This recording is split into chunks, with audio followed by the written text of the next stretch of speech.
Setibanya suatu hari, Pak Sudirman geram mengenai perlakuan orang-orang Belanda. Orang-orang Belanda tersebut memperlakukan rakyat Indonesia dengan semena-mena. Banyak korban yang berjatuhan. Hal ini membuat Pak Sudirman naik darah. Terlihat Pak Sudirman berjalan bolak-balik di depan rumahnya. Walah Pak, kenapa kok menjadi begitu? Saya bingung bagaimana nasib rakyat ini, rakyat Indonesia saat ini. Tenangkan pikiranmu Pak, hal itu tidak akan menyelesaikan masalah. Bagaimana saya bisa tenang kalau rakyat Indonesia banyak yang kelaparan dan tidak di sana? Ya wis Pak, itu kita sedikit perhiasan. Nanti dijual dan uangnya berbeli makanan untuk rakyat Indonesia yang kelaparan di sana. Terima kasih Bu, semoga niat baik dijual sampai Allah Subhanahu wa Ta'ala. Sementara itu, ternyata Pak Sudirman mengidap penyakit paru-paru yang sangat parah. Paru-paru yang berfungsi dengan baik hanya sebelahnya saja. Pak, sepertinya Bapak harus istirahat dulu. Kondisi Bapak semakin mengkhawatirkan. Tidak Bu, sebagai seorang pemimpin saya harus memimpin prajurit seperti saya.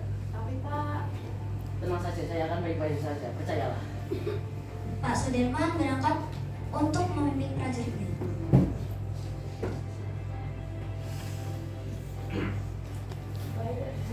Ayo serang mereka, rebut kembali bumi seperti dari tangan penjajah. Allahu Akbar. Saat ibu kota berada di Yogyakarta, Pak Sudirman semakin bersemangat melanjutkan perjuangannya sampai seluruh Belanda benar-benar hengkang dari tanah air Indonesia. Dan pada saat itu pun agresi militer Belanda II.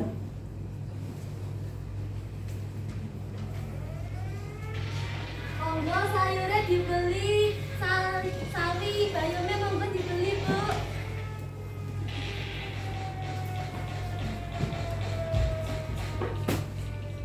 Walah Bu, kok iso tiba iki piye?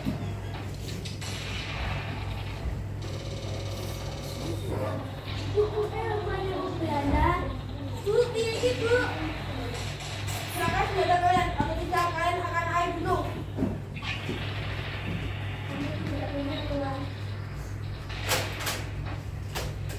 Bu, bangun Bu, Bu. Mohon jangan tinggal saya kembali.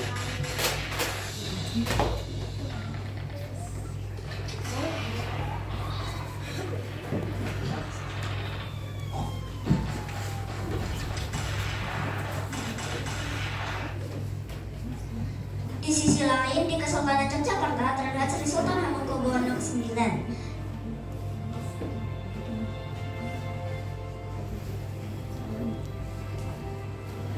Kolonel Gatot Subroto, saya perintahkan Anda untuk menulis surat kepada Pak Sudirman agar beliau berhenti dahulu untuk bergerilya dan mengistirahatkan badannya yang sedang sakit parah. Siapa? Laksanakan.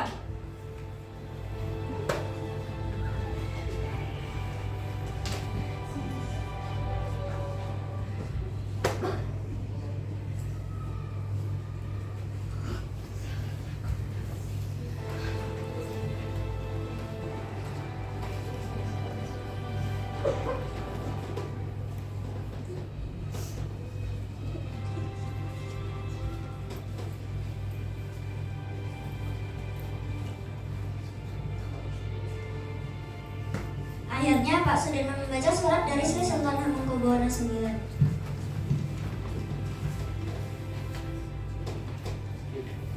Ini bukan supaya jangan mati konyol, tetapi supaya cita-cita Adi tercapai. Meskipun buah-buahnya kita tidak turut memetik, terlihat pohonnya subur. Kita merasa bergembira dan mengucapkan banyak terima kasih kepada Yang Maha Kuasa. Pak Dirman akhirnya luluh. Beliau bersiap-siap berangkat ke Yogyakarta untuk menemui Sri Sultan Hamengkubuwono IX.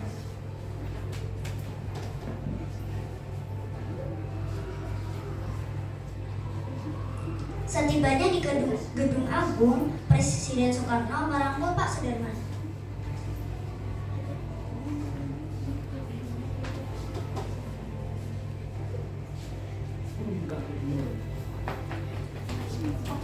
Selamat datang.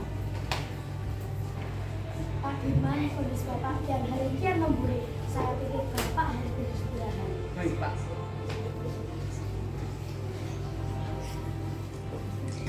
Ternyata ketika Bung Karno berada di Yogyakarta bersama Bung Hatta, mereka berdua ditawan oleh Belanda.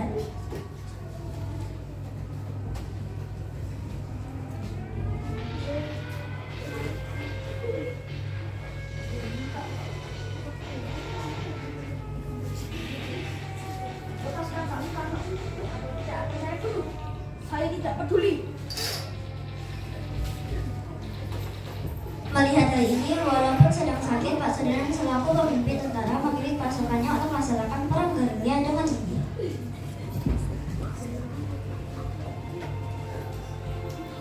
Kenapa Pak Sudirman akan kita supaya orang juga semakin menipis?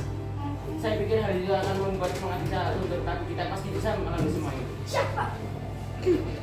Akhirnya, berkat kegigihan Pak Sudirman dan prajurit-prajuritnya, Yogyakarta berhasil direbut kembali dari tangan Belanda. Puncaknya tidak lama berselang, Belanda mengakui loyalitas RI pada tanggal 27 Desember 1949.